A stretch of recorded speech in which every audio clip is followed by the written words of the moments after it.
Hello and welcome back to another video. Today we're going to be taking a look at the results from last night's Senate runoff election in the state of Georgia and analyzing whether or not the state of Georgia is now a Democratic state. Again, this is off the back of Democrats winning the last three sets of federal races in Georgia. Of course, over the past decade or so, Georgia has lurched massively to the left, and that's culminated in Raphael Warnock winning by about 3 points or so, maybe when it's all said and done, in this re-election off the back of a year that was supposed to be a very good year for Republicans based on the fundamentals. So we're going to talk about the runoff race in particular, and then we're going to talk about Georgia's political trajectory as a whole and really analyze whether or not Georgia is really becoming a blue state or if it's really going to stay in more of this purple category. So, of course, before we begin, if you're new to the channel, please consider subscribing down below, hitting that bell notification down below, and liking this video if you enjoy.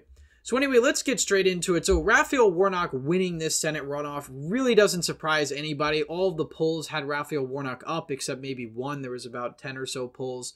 And it was kind of interesting because I didn't really think this race was going to be polled that much because a lot of pollsters I thought would be really wary of polling after what happened in November, where basically all of the polls were wrong. But nonetheless, the polls really nailed this race in Georgia. And really in Georgia in general, polls really aren't that far off just because it's such a polarized state. And that's one of the real highlights I want to talk about in Georgia in general, is that even despite Herschel Walker being, in my view, in the view of many other analysts, a very weak candidate, he still only lost by about 3 points. It could have been a lot worse in retrospect. And Walker really failing to collapse is mainly because rural Georgia is blood red and still has enough voting power to keep these races within a respectable margin. But overall, this really isn't much of a surprise. The Atlanta metro area, which is the largest chunk of the voting base in Georgia, continued to shift more towards the Democrats. It looks like Raphael Warnock got about 60% of the vote in Cobb County, so a 20-point margin of victory in Cobb County. In Gwinnett, he ended up winning by about 24 points.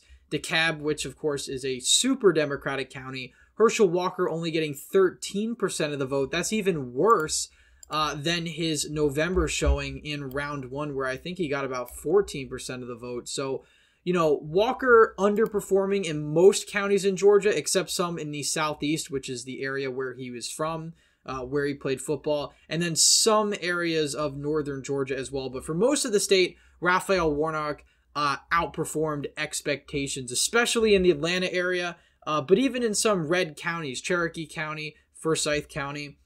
You know, these are Republican exurbs that have been lurching towards the left slowly as the Atlanta metro area is really spread out more geographically and encompassed more and more counties. I mean, Forsyth County was a county that Mitt Romney got 80% of the vote in just 10 years ago, and now Herschel Walker is only getting 66% of the vote in this county. And, you know, that's emblematic of the shift overall. Rockdale County is another one in the Atlanta metro area. Raphael Warnock getting 75% of the vote in this county. This was a county that back in the 2004 election went to George W. Bush by 22 points. So we go from 22 points back in 2004 to a 75% share of the vote for the Democratic candidates. Really dramatic demographic and political shifts in the Atlanta metro area. Of course, Cobb and Gwinnett, these really important suburban counties, which were once reliably Republican, voting for Republicans by 10 points or more as recently as 2012, just 10 years ago, now all of a sudden are basically safe blue counties, and this runoff really just confirmed it. Even back in 2020, these were safe blue counties. Gwinnett, Joe Biden won by 18 points. Cobb, he won by about 14. Of course, we have Herschel Walker losing Cobb by 20 points and losing Gwinnett by 24. But these Democratic shifts weren't just confined to the Atlanta area. Chatham County, which is home to Savannah, also had a pretty massive shift towards the left. Raphael Warnock won Chatham County by 24 points. Even back just 2 years ago, Donald Trump only lost this county by about 18 points, 18 and a half points or so when you round. So shifts all over the place. Richmond County, home to Augusta, another big shift to the left. This was a county that Joe Biden won by about 38 points. Warnock ends up winning it by 40. You know, even in some areas of the Black Belt, which were trending mostly Republican over the past decade or so, some of these counties did trend more to the left. Jefferson County trended a bit to the left. Burke County trended a bit to the left, so on and so forth. Interestingly enough, Fayette County, which is a county in the Atlanta metro, almost flipped to Raphael Warnock. This, again, was a county that Bush, back in 2004, won probably by, 40 points or something like that. I could check it right now.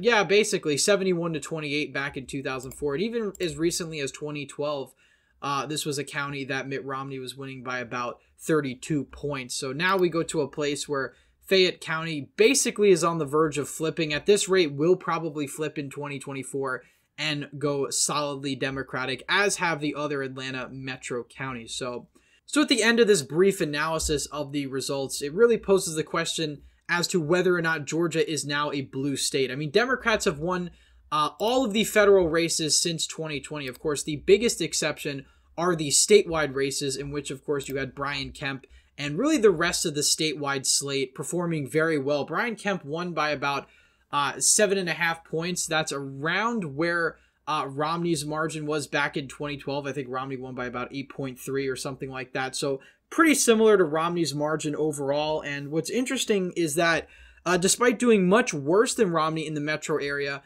Brian Kemp did a lot better in northern Georgia and southeastern Georgia, and really just around the rest of the state as a whole. Of course, if you compare the shift from 2012 to 2022, statewide, excluding the Atlanta metro counties, Georgia shifted about 12 points to the right. But of course, if you throw Metro Atlanta into the mix, that shifted about 11 points to the left. So they essentially cancel them out, and you're really at a place where Georgia moved about 1 point to the left from the 2012 margin in Brian Kemp's case. And of course, Brian Kemp is a special kind of Republican. He's a very conservative Republican, but he did have sort of a public falling out with Donald Trump, and it really was a one-ended feud. Donald Trump continuously trashing Brian Kemp over the fact that he believed Brian Kemp did not do enough to overturn the election in Georgia. And as a result, Brian Kemp sort of got credit from some Democrats and a lot of moderate independents in the Atlanta suburbs. And ultimately, he did a good job managing the state in their view, and they ultimately voted to reelect him by a pretty large margin. And of course, the rest of the statewide ticket had no problem doing very well back in November. And again, these were pretty good results, despite the fact that in other key swing states around the country, Republicans did very poorly. Georgia was the exception. And of course, there was one exception in these results, and that was Herschel Walker. Now, Raphael Warnock was the incumbent senator. He ended up winning by about 0.9% in the first round. Since he didn't get 50%, though, we did have the runoff race. Raphael Warnock is a pretty strong candidate. The reason why this race was so close is due to political polarization. Georgia's an incredibly polarized state. The red areas of the state are very red. The blue areas of the state are very blue. And rural Georgia is still trending more in the Republicans' direction. Metro Atlanta trending more in the Democrats' direction. Obviously, Metro Atlanta trending further in the Democrats' direction has more votes. So the state is moving to the left. But you didn't really see a whole collapse in Herschel Walker's support. It's not like Herschel Walker only got 45% of the vote. I mean, that would be catastrophic for Georgia Republicans. He got 48.6, which is barely better than his November showing. But the contrast between these two candidates was very stark. Even when you put politics aside, Warnock is a very charismatic preacher. He does have his own set of personal scandals, but the media really hasn't covered them to the extent as Herschel Walker's. Herschel Walker isn't really a good public speaker. He tends to ramble a lot, really doesn't know a whole lot about policy, and of course has his own skeletons in the closet as it relates to domestic abuse, the relationship with his family, the rumors that he had women have multiple abortions that he was with. And, you know, Raphael Warnock, again, he also has abuse allegations, but when you sort of have all these scandals stacking up on Herschel Walker and really his inability to be able to pivot away from those scandals in the way that Raphael Warnock has, you get this result where Raphael Warnock is just a much more superior candidate. Now, Republicans really did try to win this race, even though morale was very low on the GOP side. Brian Kemp put his entire super PAC behind Herschel Walker. Of course, the Senate majority, or I guess now Senate minority PAC for the Republicans, put as much money as they could into this race. But Republicans were still massively outspent by about 3-1 in the state. And ultimately, you had a 3-point margin of victory for Warnock. So going ahead into the future, in order for Republicans to win this state, they need to adopt more of a Kemp model, which really is, you can be a conservative Republican in Georgia still. You just need to sort of distance yourself from Donald Trump. And Donald Trump, in a way, really helped Brian Kemp's reelection by having that falling out with him, because if that had not happened, we very well could have seen a very, very different dynamic in Georgia. But because Trump was angry at Brian Kemp, a lot of suburban voters who would never vote for Donald Trump but would vote for other Republican candidates saw Brian Kemp as a safe and viable option, whereas Herschel Walker was seen as too Trumpian, or somebody that was seen as unfit to serve due to his scandals and his poor ability to communicate the issues he cares about to voters. So ultimately, going ahead into 2024, I still think Georgia's a pure toss-up, mainly because it's really hard to predict how elections are going to go, even in just the next 2 years. I mean, even 2 months ago, many analysts in left-wing and right-wing media were saying that Republicans were going to do fairly well in the midterms. And there were some outliers that said Democrats were going to keep the Senate, but really by November, it was really the consensus that Republicans were going to take the Senate. And ultimately, that didn't happen. Republicans actually lost a net seat in the Senate. And so it's really hard to say what's going to happen in 2024. I think Georgia really is a tilt to lean Democratic state in federal races now. I think Republicans have an uphill battle winning this state, mainly because of the metro Atlanta suburbs just trending so dramatically towards the Democrats, and really not a lot of votes left in the rest of the state to sort of counteract that.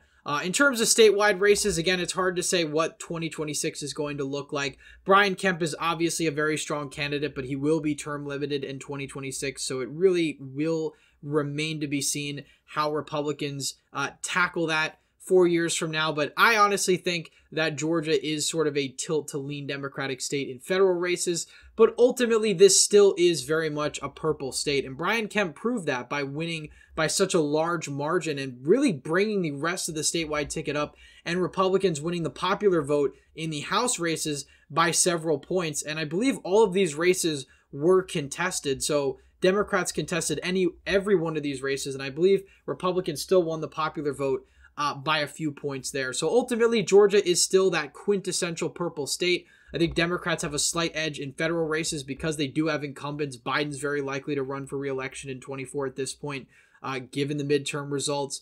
And Raphael Warnock is a very strong incumbent. And, of course, it remains to be seen how Ossoff does in 2026 if he runs for re-election.